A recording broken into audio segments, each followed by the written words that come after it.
Yeah. Hello, world, and welcome to episode 2 of the Brothers Blue with That Being Said podcast. That is Brother Cody. And that's Brother Kyle. And today we're actually only going to talk about two topics. So we both even have the intention of it being kind of a short and sweet conversation, not something dragged out like a lot of our things tend to be. Um, so, with that being said, we can start with either topic. And so, I wanted to talk today about cop cities and echo chambers. Um, and actually, that is one thing I'll say. I don't think we narrowed down which one we want to talk about first. So, if you want to say which one you want to talk about, then I can kind of get us started. Didn't you say that you have an idea of which one you want to talk about second? No. Are you sure? Okay. Yes, I talked about having a topic that I wanted to push out. Well, how you wanted to end this. But yeah. Does that not have anything to do with the topics? No. Okay. Well then I think we should go. Honestly, I was prepared to go chronologically with what your notes are. And yeah, that's the thing. I do. Yeah, I appreciate good notes, and you take good notes, and so I really do think we should start with the echo chambers thing. So I think also I have a really good note to start that out. And that is something I think like the majority of people agrees that echo chambers are happening on both sides, both the left and the right are guilty of becoming victims of echo chambers. I think where a lot of disagreement happens is each side thinks the other side is more prone to being a victim or to engaging in an echo chamber. So, like, for example, me being a leftist, I personally think that the right is more prone to echo chambers, but in reality, it might be more even than I give it credence. No, I think really what like the reality of what you're saying is that each side again like falls into their own echo chambers. I watch certain leftists Yep. media like all the time. It's not like network news. I don't watch network like CNN or NBC or any like leftist stuff, which again we could talk about how it's not really leftist when they're corporate media. Like how can you be corporate media and leftist? Yeah, But yeah, doesn't make sense. yeah, exactly. So but we do. We are all guilty of the falling into the echo chambers thing because it's I feel like it's cathartic for people, and Yeah. like we sort of need this in our everyday consumption of media because of the like modern landscape. Yeah. Sorry, I was just looking through this because I thought of another note that I had made that relates to the echo chamber conversation, but it's not in my section of notes for echo chambers. And that is and we might talk about this again in the future. So if we do and it ends up becoming redundant, then I'm sorry. But in the recent podcast where Andrew and Steven collaborated on BG's live podcast, Andrew said, conversation is how we bridge the divide. So, with that being said, I think an important part that I also wrote down is what do you do to try to avoid being part of an echo chamber? I think that's a question that you should be asking yourself frequently. And not only that, but I think others should be asking it of themselves because this is like, I hate to call him out personally, but like Steven, for example, I think has talked against echo chambers and how they're not a great thing. But I've also never seen anyone on his podcast that he disagrees with. So it's almost the definition of an echo chamber. But with that being said, if he would just, platform us or anyone that he disagreed with, then he would be actively trying to break the echo chamber. Yeah, that would be nice. And like going into the how do I try to stay out of an echo chamber, like I was saying. Yeah. We all, and that's in one of your notes, is that like if you almost all of us exist in an echo chamber of some sort, because that's the point I was trying to make is earlier, is that like you kind of pursue like or consume the content that like makes you, that confirms your biases. Right. Unfortunately, And so we all do that. But hold on, what I do to try, one of the main things that I do, and I've talked to you about this before, is my coworkers, specifically. Obviously, there is a female coworker that I work with who is staunchly conservative, and like, yeah, that is even maybe like an understatement. I can't really like dive deep enough into like just how like she is on the Trump train 100%. Yeah. And so, but the other thing is, I talk to Rosenberg all the time, as you know, and yeah, I'm gonna try to stay away. I was trying to stay away from names, but I also talk to another coworker all the time, who is sort of like a centrist liberal, and but if you didn't catch it from his name, he's incredibly Jewish and very pro-Israel, therefore. And we have some very, very heated conversations about the Israel-Palestine thing. And so, like, these are things that I do to try to stay out of my echo chambers. Yes. So, with that being said, I think that you do a very good job of that. And that's because I personally know what you're talking about.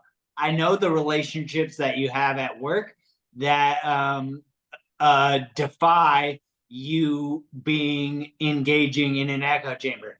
I also know, and so for me, I think one of the biggest things that I do is because I don't interact as frequently with people on the as far on the political spectrum as your female coworker. Shoot, I forgot what I was saying. Well, I don't know. I mean, you are more politically engaged than you used to be. Is that what you're? Yeah. No, the content that I try to consume, I try to consume content on a very wide spectrum. So, like, for example, townhall.com.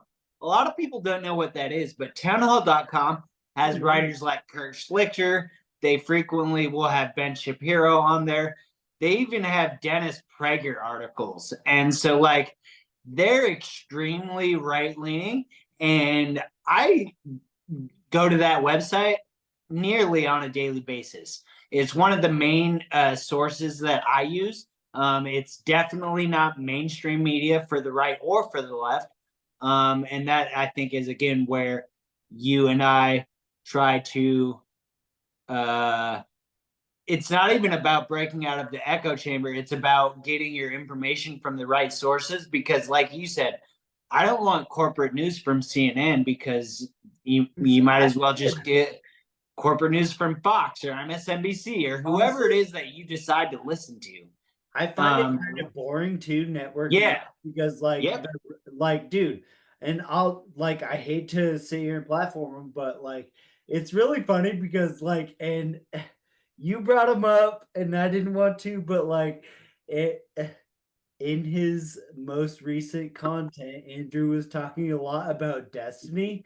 And it's funny that he was talking about Destiny because like the people that I regularly consume on the right would be like Megyn Kelly, you're aware of that, obviously.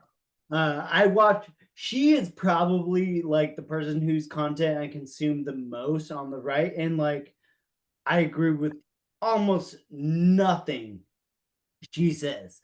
But also like I consume a lot of TPUSA, Charlie Kirk's content. You're Yep. aware of that, but also Yep. Tim Pool. And are you aware of the controversy that Tim Pool is in right now? The Russia thing that we talked about. Exactly. So like Yes. it's just funny because like I consume all of these people's content like quite regularly rather than like Newsmax or like Yeah. Fox News or yeah. It's funny because the whole tenant media thing is actually, if you think about it, an example of a right wing echo chamber. Oh my God. Yes. Yes. Right? It Oh, so totally is. perfect. Yeah. All right. Well, then I'm okay with moving on. I feel like we've talked enough about echo chambers. And not only that, we can talk about this subject more as it comes up organically in the future. So I actually hope this next topic comes up as well because I know we're going to get into it, but it is something I think we should, yeah, have a larger conversation about. Much Okay. larger. Yeah, and not only that, but I think there's room for us to have parts of that conversation off air where we're just trying to like nail down the specifics of Dude, what the fuck is actually going on with cop yeah. cities. Right? It's because that's my whole thing is like it really it's kind of like education where it's like state by state, like individual, like you need to know what's going on with Yeah, each one. Like, yeah. yeah.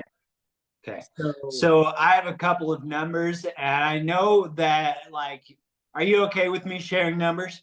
yeah, get us Yeah. started. So the Bay Area one, and so that's the other thing too, is most of your local areas that are having cop cities will have a Stop Cop City campaign, and you should look into that if you are interested at all, and you should be. So, anyways, the Stop Cop City Bay Area is for the Bay Area one, where they're going to spend $30 million on a new facility. The one in Atlanta that is going to also be an ecological disaster is going to cost $90 million. The one that they built in Hershey, Pennsylvania, just in my lovely Keystone State, they built it last year, I think, and they're projecting that its total dollar amount at the end will be $350 million. Yeah. So the thing is like, where's this money come from, right? And so like, Yeah, it's taxpayer dollars, right? state funded. Right. And so like the Yes, politicians that the so politicians who dictate where this money's going, which side of the aisle do you think they're on? well, and so what dude? Okay, so like in my state, Ooh, you you have to pass a ballot initiative or referendum or something like that in order to allocate funding for a program like that. In other states, they the legislation acts like directly or autonomously, I guess, without the voters. Like there are more than 20. Unilaterally.